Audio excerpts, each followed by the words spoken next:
وبما أني قادري أقول أدرك عبدك جیلانی أدرك عبدك جیلانی۔ مسلمانوں کی عظیم شخصیت اور ہمارے چوتھے خلیفہ حضرت علی رضی اللہ تعالیٰ عنہ کا وصال اور شہادت بھی اسی مہینے میں ہے۔ ان تمام عنوانات کو سامنے رکھتے ہوئے ہم نے مناسب سمجھا کہ آج کے موقع پر حضرت علی رضی اللہ تعالیٰ عنہ کی سیرت کے کچھ گوشے اور آپ کی شہادت اور کئی مسائل جس کا تعلق ہمارے مذہب، مشرب اور مسلک اہل سنت سے ہے، ان کو بھی بیان کیا جائے جو حضرت علی رضی اللہ تعالیٰ عنہ کے حوالے سے۔ میں نے یہ آیت جو آپ کے سامنے تلاوت کی بظاہر بڑا عجیب لگا کہ حضرت علی رضی اللہ عنہ کی سیرت پر کلام کرنا، اور آیت میں نے کون سی پڑھی؟ محترم حضرات، اس آیت کا ظاہر تو آپ نے یقیناً سمجھ لیا کہ عموماً علماء سے بعض و تقریر میں آپ سنتے رہتے ہیں۔ ہم نے اس کو اس لیے تلاوت کیا کہ ایک تفسیر کے مطابق اس کی تفسیر، اس کے معنی یہ ہیں، فرمایا گیا محمد صلی اللہ علیہ وسلم اللہ کے رسول، آپ کی رسالت کے مان بات فرما والذین معہ، اور جو حضور کے ساتھی ہیں، اشداء علی الکفار، کافروں پر بڑی سخت، رحماء بینہم، مگر آپس میں بڑے رحم دل۔ پھر فرما تراہم رکعا سجدا، اے مخاطب اگر تو جماعت صحابہ کرام علیہم رضوان، وہ لوگ جو حضور کے ساتھی ہیں، انہیں جب تم دیکھو گے تو تم دیکھو گے کہ انہیں رکوع اور سجود کرتے ہوئے پاؤ گے۔ علماء فرماتے ہیں کہ والذین معہ سے مراد حضرت ابو بکر صدیق کی ذات ہونی چاہیے، اشداء علی الکفار سے حضرت فاروق اعظم رضی اللہ عنہ کی ذات مراد لی جائے، رحماء و بینہم سے حضرت عثمان غنی رضی اللہ عنہ کی ذات لی جائے، اور تراہم رکعا سجدا سے مراد حضرت علی کی ذات لی جائے۔ جو اوصاف چار بیان کیے گئے، اگرچہ یہ چاروں اوصاف پوری جماعت صحابہ کرام علیہم الرضوان میں موجود اور پائے جاتے، لیکن ہر ایک نے اس میں شہرت پائی۔ مثلا یوں سمجھیں کہ سب سے زیادہ ساتھ صدیق اکبر کو میسر آیا، اس لیے فرما والذین معہ کا مصداق وہ ہونا چاہیے۔ کفار مشرکین پر تو سارے صحابہ بہت سب، مگر اس میں شہرت حضرت عمر نے پائی رضی اللہ عنہ، فرمات اس سے مراد وہ ہونا چاہیے۔ حلم، صبر، درگزر، یہ سارا مادہ پوری جماعت صحابہ میں، لیکن یہ عنصر حضرت عثمان غنی رضی اللہ عنہ میں بدرج اتم، تو فرماتے ہیں کہ اس سے مراد حضرت عثمان کی ذات ہونی چاہیے۔ اسی طرح تمام اوصاف میں لوگ جو مشہور ہیں، حضرت علی رضی اللہ اس میں مشہور ہیں کہ نماز کی ادائیگی میں وہ اپنی مثال آپ تھے۔ وہ اس طرح کہ کوئی ایسی چیز جنگ میں آپ کے لگ گئی جو اس زمانے کے ہتھیار تھے اور وہ آپ کے بدن میں پیوست ہو گئی، وہ چیز لوہے، جب اس سے کھینچا جاتا تو حضرت علی اس کی تاب نہیں لاتے، چیخ نکل جاتی اور وہ آپ کے بدن سے نہیں نکلتا۔ بعض لوگوں نے جب آپ کو دیکھا کہ جب آپ نماز پڑھتے تو نماز میں وہ اس قدر محو ہو جاتے، اللہ کی یاد میں اس قدر مشغول ہو جاتے ہیں کہ اپنی جسم اور اپنی تکلیف اور دوسری جانب ان کی بالکل طبیعت مائل یا ذہن مائل نہیں ہوتا۔ تو لوگوں نے پھر یہ اہتمام کیا کہ جب حضرت علی نماز کی نیت کر کے کھڑے ہو جائیں اس وقت اسے نکال لیا جائے تو حضرت علی کو بالکل پتہ نہیں لگے گا، اور واقعتاً ایسا ہوا۔ حضرت علی رضی اللہ عنہ حالت نماز میں تھے اور وہ چیز آپ کے بدن سے کھینچ لی گئی اور حضرت علی رضی اللہ عنہ کو بالکل بھی تکلیف کا احساس ہی نہیں ہوا۔ تو فرماتے تراہم رکعا سجدا سے مراد حضرت علی رضی اللہ تعالیٰ عنہ کی ذات ہونی چاہیے۔ غرض یہ تو اس آیت کے حوالے سے تھا۔ اب آگے آئیے حضرت علی رضی اللہ عنہ سے متعلق عام معلومات جو ہر مسلمان کو اس اعتبار سے کہ وہ ہمارے نبی صلی اللہ علیہ وسلم کے چوتھے خلیفہ ہیں، اس قدر معلومات ہونی ضروری۔ حضرت علی کا نام علی، ان کے والد کا نام ابی طالب، حضرت علی رضی اللہ تعالیٰ عنہ نبی کریم صلی اللہ علیہ وسلم کے سگے چچا زاد بھائی بھی۔ ابو طالب آپ کے چچا تھے اور حضرت علی رضی اللہ عنہ ان کے فرزند، اسی طرح ان کی والدہ ماجدہ کا نام فاطمہ تھا، اگرچہ ان کی زوجہ کا نام بھی فاطمہ ہے، حضور کی صاحبزادی، لیکن حضرت علی رضی اللہ عنہ کی والدہ ماجدہ کا نام بھی فاطمہ تھا، اور کتابوں میں یوں لکھا ہوتا ہے فاطمہ بنت اسد، یہ حضرت علی کی والدہ۔ ہم اہل سنت و جماعت کے مطابق یہ بات ذہن میں رہے، ابو طالب کی ایمان لانے کا ہماری کتابوں میں ذکر نہیں، ان کا ایمان لانا ہماری کتابوں سے ثابت نہیں۔ شمول الاسلام اعلی حضرت کا ایک مستقل رسالہ ہے، اس میں یہ تک لکھ دیا گیا کہ حضور نے ان سے یہ ارشاد فرمایا، ابو طالب تم میرے کان میں کلمہ کہہ دو تاکہ کل قیامت میں تمہارا شفیع بن جاؤں۔ اعلی حضرت کی یہ عبارت ہے، کلمہ نہ کہنا تھا نہ کہا، گناہ وہ کیا جس کی مغفرت نہیں۔ ایک اور حدیث میں ہے کہ حضور کی حمایت کی وجہ سے حضرت ابو طالب جو ہیں ان پر قیامت میں سب سے ہلکا عذاب دیا جائے گا، مگر اور دوسری روایتوں میں ہے کہ جہنم کا سب سے ہلکا سب سے کمتر عذاب یہ ہے کہ پیر میں آگ کے جوتے پہنا دیے جائیں گے جس سے دماغ ہانڈی کی طریقے سے کھولے گا۔ تو اور عذابوں کا کیا حال ہوگا؟ تو ان کا ایمان اسلام لانا ہماری کتابوں سے ثابت نہیں، اگرچہ بعض لوگ ان کے ایمان کے قائل، اور انہوں نے جتنے اس میں دلائل دی ایک ایک دلیل کا رد اعلی حضرت فاضل بریلوی نے ایک علیحدہ سے کتاب میں اس کا کر کے ان کے سب کے جوابات دے دیے ہیں۔ وہ جو علمی حضرات ہوں جو دیکھنا چاہیں وہاں ملاحظہ فرما لیں، یہاں اس قدر گویا زیادہ بحث کی ضرورت نہیں۔ حضرت فاطمہ بنت اسد کا معاملہ یہ ہوا کہ اللہ اکبر، حضور علیہ الصلوۃ والسلام کا دریا رحمت جب جوش میں ہو تو کبھی کبھی رحمت کی جانب ایسے مائل ہوتے ہیں۔ ان کا جب وصال ہوا، وصال ہونے کے بعد جب ان کو قبر میں اتارا جانے لگا، حضرت علی رضی اللہ تعالی عنہ کی والدہ حضور نے فرمایا ٹھہر جا۔ ٹھہرنے کے بعد کیا ہوا؟ لوگ سمجھے نہ جانے کائی کے لیے روک دیا گیا، حضور نے سب کو روک کر خود ان کی قبر میں لیٹے، تھوڑی دیر تک ان کی قبر میں لیٹے، کائی کے لیے لیٹے تاکہ اپنے جسم سے اس قبر کو برکت دی جائے۔ قبر میں لیٹے اور لیٹنے کے بعد نکل گئے۔ اب فرمایا کہ ان کو قبر میں رکھ دو، انشاءاللہ گویا اب میری برکت سے یہ قبر انہیں اب کوئی نقصان نہیں پہنچائے گی، کوئی نقصان نہیں پہنچائے گی۔ تو اس سے پتہ لگا کہ یہی نہیں کہ حضور صلی اللہ علیہ وسلم سے صحابہ اکتساب فیض زبردستی کر لیا کرتے تھے، بلکہ حضور کا دریا رحمت جب جوش میں آئے تو اب خود بھی اس طریقے سے فیض پہنچا دیا کرتے کہ قبر میں لیٹ کر، اور فرما اب ان کی قبر انہیں کوئی تکلیف نہیں پہنچائے گی۔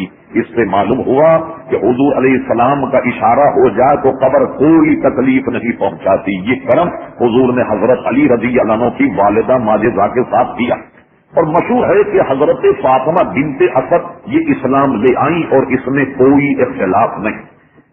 جب حضور نے اعلان نبوت فرمایا، بعض اکابر صحابہ کا اس معاملے میں یہ گویا مذہب ہے کہ سب سے پہلے ایمان لانے والے حضرت علی ہیں رضی اللہ تعالی عنہ۔